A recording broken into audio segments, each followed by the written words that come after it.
でもロシアの女性はとにかく日本に行きたがってる。変態だって分かってる。変態って分かってても日本に行きたがってる。日本に対していいこといっぱい聞いてるから、行きたがってる人が多い。非友好国ってなってるじゃん。反日教育みたいなのってある？日露戦争。日露戦争。そういう意味では日本人のイメージがちょっと悪くなってるけど、ロシアに制裁もしてるわけじゃん。じゃあ日本は友達じゃないでしょ。友達じゃない。けど、日本人は仕事で死ぬ人が多いってことは普通の人も知ってる。だろうしね。バカかって言ってる。仕事のため？何それって。でじゃあ痴漢の経験もあるんだ。あります。満員電車で知られている言葉は変態。ロシアでこの間プールに行ったんだけど、更衣室が男女一緒なの。みんなこんにちは。こんにちは。どう？なんかワーリアめちゃくちゃバズってるけど。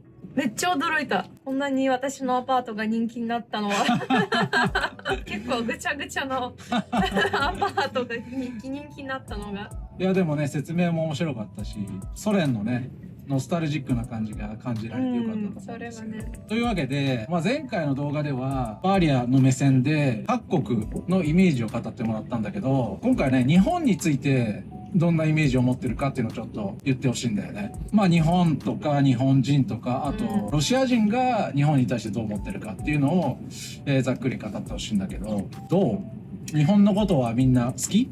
一般的なロシア人は日本が結構好き。日本に対していいこといっぱい聞いてるから、行きたがってる人が多い。でどういうことを聞いてるか、丁寧に綺麗に見回りのことを守っているのがいいとこ。それは家の中と。家の中でも外とかでも何でもきちんとされているのがすごくいいね。なんだろう、整理整頓されてるみたいな。とにかく何でも綺麗で汚くないから、それがすごくプラス。そういうイメージな。ロシアの普通の街ってさ、やばいじゃん。そうだね、細かいところを見るとその汚い。これはモスクワなので、まだまだ全然マシな方で、そんなに汚いイメージはないんだけど、普通のロシアの小さな街行ったら全然違うから。今右側にあるのが FSB 連邦捜査局の建物で、ここはクレムリンのすぐ近くね。見ての通り車めちゃくちゃ汚いでしょ。なんか冬になるとすごい道が汚くなって車が真っ黒になっちゃう。それが一つ目、で二つ目は和風のスタイルがすごく最近人気になって、可愛い建物とか食べ物の見た目とかアニメの雰囲気もあるし、それを全部合わせてすごく魅力的な国だって多くの人が思ってる。やっぱアニメとか見てる人も最近は多いから、それを見て綺麗だったり可愛かったりするのが好きになってきたっていう感じかな。あとね、アニメだけじゃなくて映画、hayao Miyazakiワールドを元にして日本の雰囲気を知りたい人が多くなった。それは子供だけじゃなくて大人の方が多いかも。そうなんだね。でもさ、日本って今ロシアからしたら政治的に非友好国ってなってるじゃん。だから日本に対して悪いイメージあるんじゃないの？なんか紙に書いてあることだから政府にしか関係ないことだから、普通の人は別に紙に書いてあること例えば中国だったらさ、いや反日とかって言って政府が言ったことの通りになんか国民も日本嫌いとかってあるけど、だってロシアはみんな結構マイペースな人たちだから、政府が言ったことを一応覚えておきましょうなんだけど、自分の意見は自分の意見で残っている。面白いね。一応覚えておきましょうみたいな感じなんだ。政府は政府で自分たちは自分で、自分たちの人生は全然関係ないみたいな。歴史的にそういう考え方が昔からあるのかな、ロシアは。あるある。政府と全然関わってない人たちはもちろん結構無視してる。ロシアってちなみにその学校で反日教育みたいなのってあるの？中国とか韓国とかでは日本はすごい悪い第二次世界大戦でなんか侵略して悪い国みたいな、そういうイメージになってると思うんだけど、ロシアではどういうふうに教えられてるの？ロシアと日本との戦争があったじゃん。日露戦争。日露戦争の話。ああ、はいはい。それだけがなんか主に教えられてるから、あ、そうなんだ。他には全然何も聞けないと思う。そう。で、戦争に対しては、まあ普通になんかロシアは負けましたって、その時は、ロシアの国の中ですごくいっぱい問題があったから、ニコライ・フタロイってニコライ2世ロシアのその最後のインペラータルがなんか大変なことになってて、食べるもんがなくて、いろんなとこから問題が出てきちゃったから、日本の戦争をする力がなくて、まあしょうがなく負けましたって。ああ、負けたっていう認識なんだね。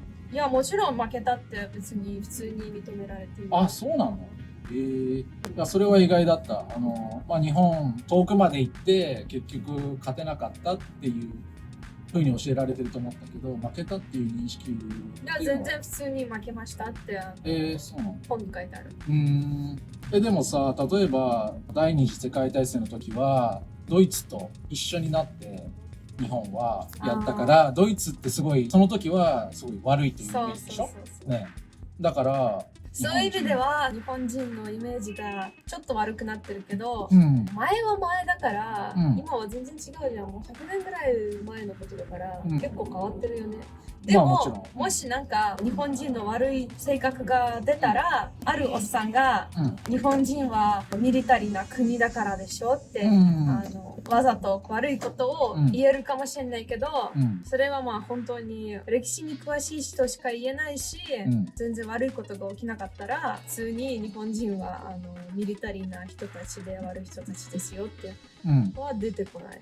じゃあ日本はちょっと軍国主義的な国だったというそういうイメージはあるわけ？そうね。でももちろんプラスなイメージが今あまりにも高まってるから100年前のことはみんな結構忘れてる。これはクレムリンから西にまっすぐ走る道路なんですけど、結構高いビルがいっぱいあるけど、これはいつ建てられたものなのか？ソビエト時代？もちろんソビエト時代だって、よく見ると古いじゃん。そうだよね。この右の建物のソビエト時代だよね。じゃあその日本に対してはそもそもあんまり気にしてないって？気にしてない。別に今は全然違う政治のポジションだから、100年前のことを思い出してもしょうがない。なるほどね。でもさ、今だって日本は西側、アメリカとかヨーロッパと歩調を合わせてロシアに制裁もしてるわけじゃん。じゃあ日本は友達じゃないでしょ？友達じゃない。けど、日本人は自分の意思で敵になったってことでもないから、結局日本人はアメリカのプレッシャーでそれやってる。それはもちろんみんな分かってる。それみんな分かってる。別に政治に詳しくない人でも普通に分かってる。だからそれは政治の世界であって。政治の世界、そうそう。民間ではみんな日本に行きたがってるし、直行便がないじゃん。モスクワと東京。そうだね、なくなっちゃう。だから中国で乗り換えて、そうだね、日本に行く。でしかも去年ね、あまりにも日本に行く人が増えて、ビザセンターが新しいのがいくつかロシアに開くって。去年もう人が多すぎて日本大使館に長い行列ができたんだよね。そうそうそう。3時間も経たないといけない。そうそうそう。で人気がありすぎて、まあそれだと人が多すぎるのでビザ専門の場所を作るということになったんだよね。じゃあロシア人民間ではやっぱ日本にいいイメージを持ってるんだね。持ってる。でもさ、他の東洋系の人と日本人って区別はついてる。例えば、日本とか韓国とか中国とかベトナムとか。もちろん全然違う国だってみんな分かってるからイメージが全然違う。しかも、今ロシア人ってあんまヨーロッパに行けない状態じゃん。だから少しでもお金がある人は旅するってなればもちろんアジアの方に行くじゃん。確かにそうだね。だから今多くの人がアジアに行ってるし、アジアの違いもみんな大体分かってきたから、日本人は日本人って、中国人は中国人って普通の人も分かってる。なるほどね。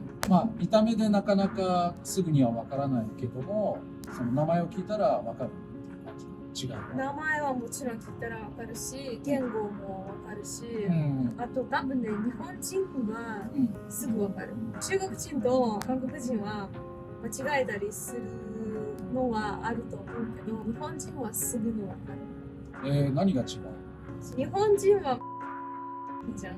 あと日本人はなんか洋服も結構綺麗し、なんかすごくシンプルでユニクロっぽいのを着てるのが特徴で、あと日本人の態度もすごく変わってる。中国人ってさ、うるさいじゃん。なんかちょこちょこ動く感じ。ちょこちょこ動く、そうそうそう。日本人はすごくおとなしいから、あ、これは日本人だってすぐ分かる。まあ動きで大体分かる。動きでは。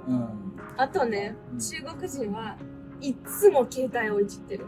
あとね、いじってる時にアプリもあれプチプチなんかいつも変わってるの。なんかメッセージここで書いて、あそこで書いて、ここで動画を見てまたメッセージを書いてって、なんか魔法中毒者みたいですね。日本の一番人気なマイナスのとこを言ってあげる。あ、マイナスのとこ、そう、マイナスのとこ聞きたい。日本人は仕事で死ぬ人が多いってことは普通の人も知ってる。スカローシね。スカローシのこと。スカローシ知ってる。そう。まあそれはすごくみんなびっくりしてて、バカかって言ってる。仕事のため？何それって。だってロシアって普通の休暇は28日。28日がどこでも。あるとこはもうちょっと多い。そうだね。政府で働いている人たちは35日だっけ、35、40日とか。40日も休み。すごいでしょ、だって土日、ゴールデンウィーク、ニューイヤーの長い休みと、その上に休暇も28、40日とか。だからロシア人は結構休む人たち。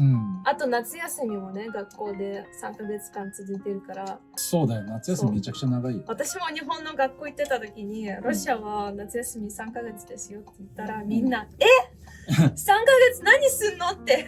いや、俺も今でも思うよ。3ヶ月何すんの？結構何もしない人が多い。携帯をいじったり、なんか趣味があったら趣味をやったり、宿題もあんまりないし、まあおばあちゃんおじいちゃんがどっか遠くに住んでたらそこに行く人もいるし、そんな感じかな。やっぱりそうだね、仕事に対する考え方は全然違うよね。あとはさ、日本の悪いイメージで言うと何がある？例えば痴漢とか。あるね。私も会ったことあるよ、それ。あ、そっか。ワーリャは日本に住んでたから、何歳から何歳まで？7歳から17まで。じゃあ、痴漢の経験もあるんだ？あります。満員電車の時。あ、そうなんだ。その時スカートを履いてた。満員電車があるから痴漢も増ややすいっていうのもあるけど、でもやっぱり日本人はコミュニケーションが苦手でイントロバートな感じの人が多いから、そのせいもあるのかな。ロシアでこの間プールに行ったんだけど、更衣室が男女一緒なの。だからそういうとこたまにあるじゃん。その更衣室一緒だけど、そのちゃんとドアがついてて、着替えるときは別と。だそれだったらファミリーで行っても全然子供一緒でも全然問題ないし、スペースも無駄じゃないし、俺はすごくいいと思ったんだよね。